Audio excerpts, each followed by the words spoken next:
Hey guys, Andy here. So I did a couple of days ago my Pixel 2 XL unboxing, and at the end I said if you've got any questions or things you'd like me to address in the review, please post a comment.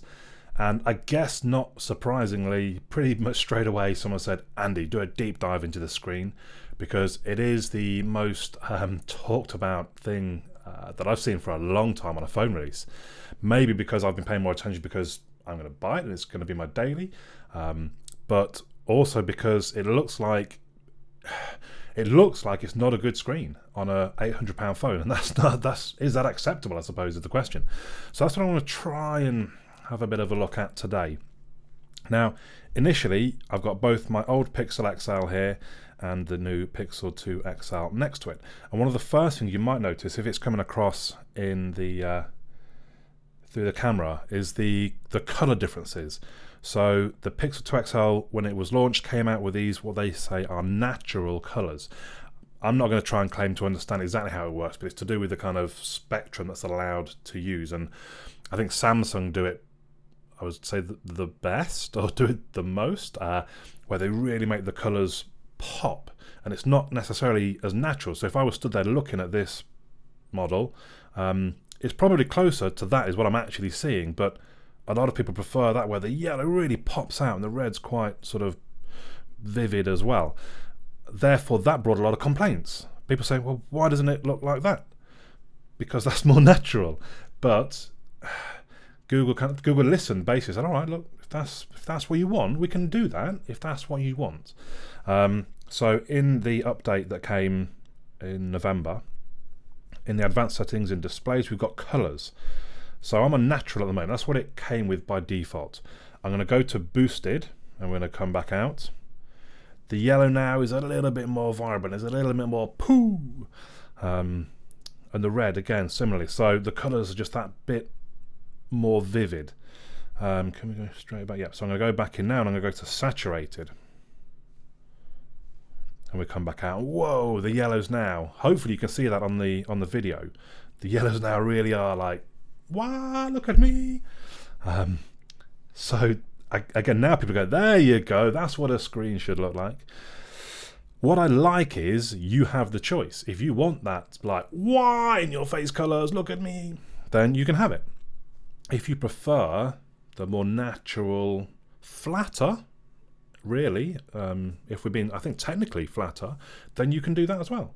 So for the purpose of the test, I'm going to leave it on the saturated for everything we do from this point going forwards. Now, the first thing I'm going to address is the aspect ratio. Well, it's the second thing, really, because the color settings were the first thing. But then the aspect ratio. So some people say, well, this 20 by 9 thing, or is it 20 by 9? I think it's 18 by 9, 20 by 9. The wider. So let's, this is a bit of a waste, because you go to a YouTube video, and let's pick the back flipping robot, because that's quite fun. Oh, I got rotation turned off, perhaps. So basically we've got bars down the side. Do you see that? But YouTube quite cleverly, see that? Zoom to fill, original, zoom to fill. Yeah. So I like that. I mean, okay, effectively you're losing a little bit of the top and the bottom. I can live with that. I think that's a good way to give you the option. If you don't want that, if you're one of those people saying, oh, you're wasting the screen, there's no need for it, well, don't use it then. Just leave the black bars down the side. That's kind of your choice. Unfortunately, I think YouTube is the only app I've seen thus far that does that. I guess it's down to developers to basically to build that in to their apps. Obviously, when you look at a photo, like the young lady, this will be locked to, then you can zoom that to the point that it's filling the top and the bottom. That's just a zoom. It's using the whole screen. It's quite a good picture as well. So again, there the colours, I think they look pretty good. So I don't really have an issue with the aspect ratio. That's kind of do with as you wish. Use it, don't use it. Let's bring up the same image on both phones. So now we're going to talk about the blue tint or the blue shift. I'm not sure. I think they're probably different things, but it's the screen turning blue when you look at an angle. So if we take the old Pixel XL, that looks. Let's lock the rotation if we can. I think that looks a really good image. Oh, we've not locked the rotation. Never mind. It looks a really good image all the way through the different angles. Then let's take the Pixel 2 XL, and I don't think it's as noticeable on a photo like that, especially if we were to zoom in and there'd be less. So look at the whites around the neck. You can see that they go a little blue quite quickly, but on an image like that, I personally don't think it's all that noticeable. Hopefully I can now find my white. So, I mean, already with it sat on the desk, I can see it's whiter. It'll be a little different for you because you've got a different angle, but it's whiter at the bottom and it's quite quickly shifting to a bluish cold white at the top there. So the old Pixel XL,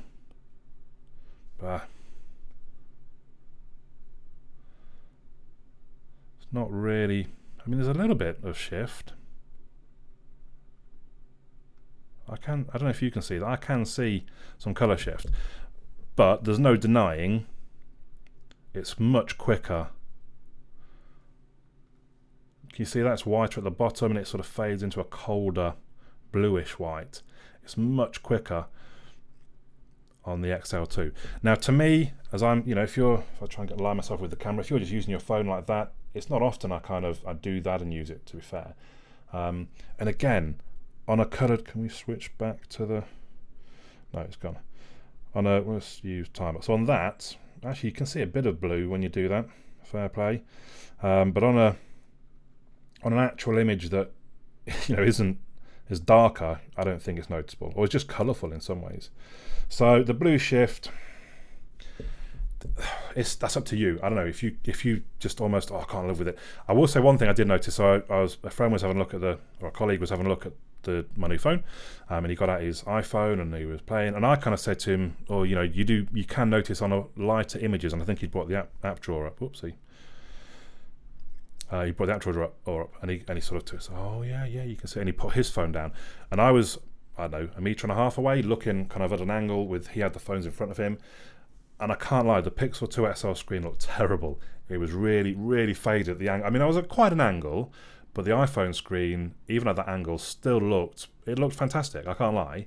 And the 2 XL, it did look faded. It did look like a cheap phone. There's no getting around that. And if that kind of bothers you, almost just the perception that it's a cheap phone or that it's just not a good screen, then it probably is a deal breaker for you. It kind of frustrated me, but at the same time, it wasn't really a problem. I wasn't using the devices. It made no difference to my interaction with them because I was looking at them from such a distance at such an angle. But it should be bared in mind. Now, so then it's been brought up that the reason it's got the blue tint is because of something they've done to the screen with the polarization. Or again, I'm not going to claim to be an expert. In theory, it makes it better when you're wearing sunglasses. So I've thought to myself, well, let's have a look what difference that makes. It was also an excuse for me to put on some shades and look cool. No. So, to be honest, doing that, it didn't really seem to, that was a bit rubbish. Then I thought, they're probably not, they're probably cheap fakes, and they might not be polarizing lenses. So I took this off the front of my DSLR, which is a polarizing lens. Now I'm going to try and hold that like straight over. Now, I don't know if you can tell, that's already a little bit darker, and the the 2 XL looks a lot better. Now, if I rotate the polarizing lens, look at that. Whoa.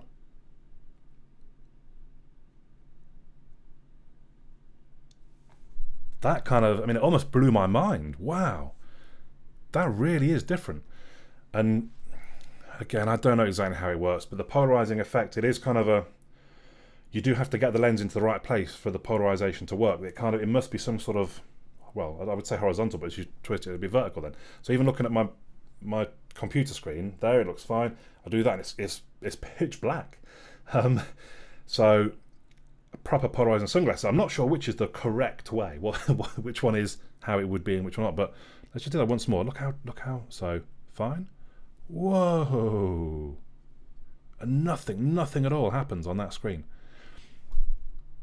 That impressed me. So I kind of, if that was the trade-off for the blue tint, oh, is it a fair trade-off? Because they're taking a lot of heat over this blue tint.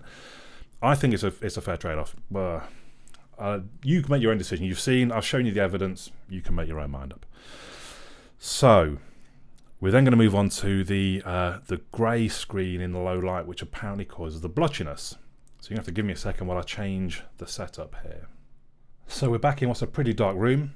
I've got grey images on both of the devices. That's the original Pixel XL. Again, there's a bit of colour shift there.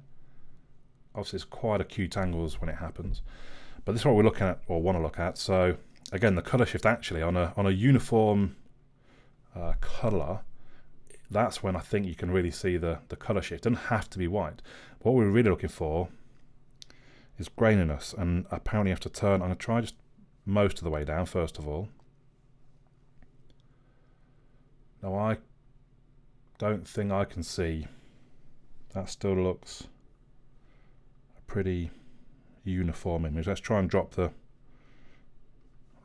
brightness all the way down, which is very dark, by the way, actually, which is a good thing.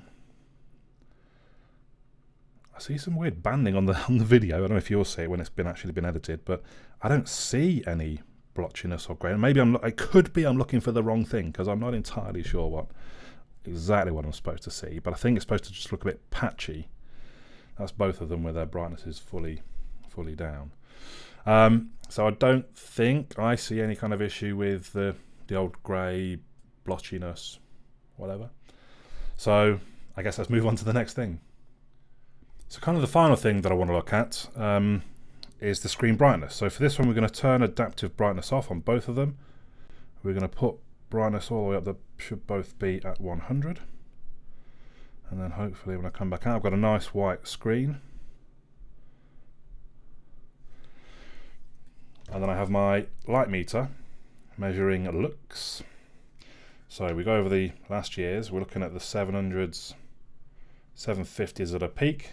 Turn to the Pixel 2 XL. 678 was the highest I saw there. So I think clearly it's not quite as bright a screen as last year's either.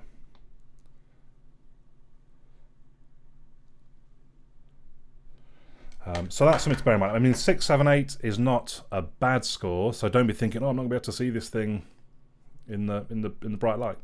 You will, don't worry, that'll be fine.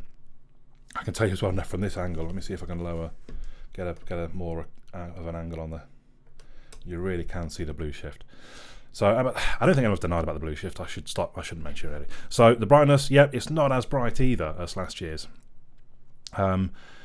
The only other thing I was going to kind of mention was the screen burn. Now I've not particularly noticed any screen burn. Oops. But if I only had the device kind of 4 days, if I've seen screen burn already, that would be a concern.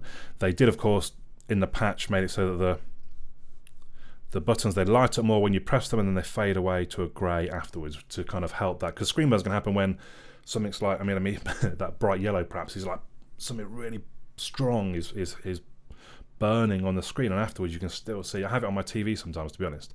But there's the screen burn, the screen fade. I don't know. There's sometimes you can see it sometimes, and it will just gradually fade away back to its normal state. So for me, definitely it's not a perfect screen. Definitely it's not even necessarily a great screen, maybe, but it is a good screen.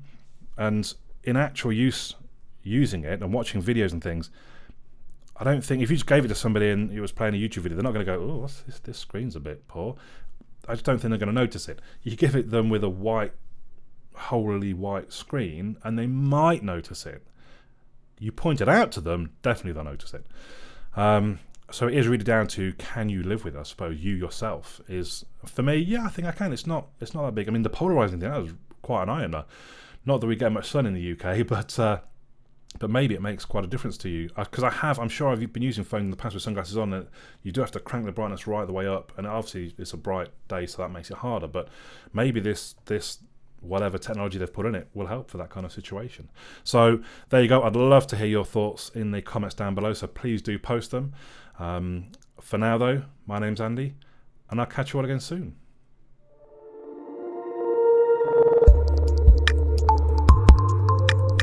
You made it all the way to the end. Well done. So thanks for watching. Hopefully you enjoyed it. If you did, please do subscribe by clicking the little fella over on this side of the screen. You might also want to check out the other videos. Should be just there. Check out my website as well, androidandy.uk, made by me. I'm learning HTML and PHP, so hopefully it's functional. But I'll see you again in the next video.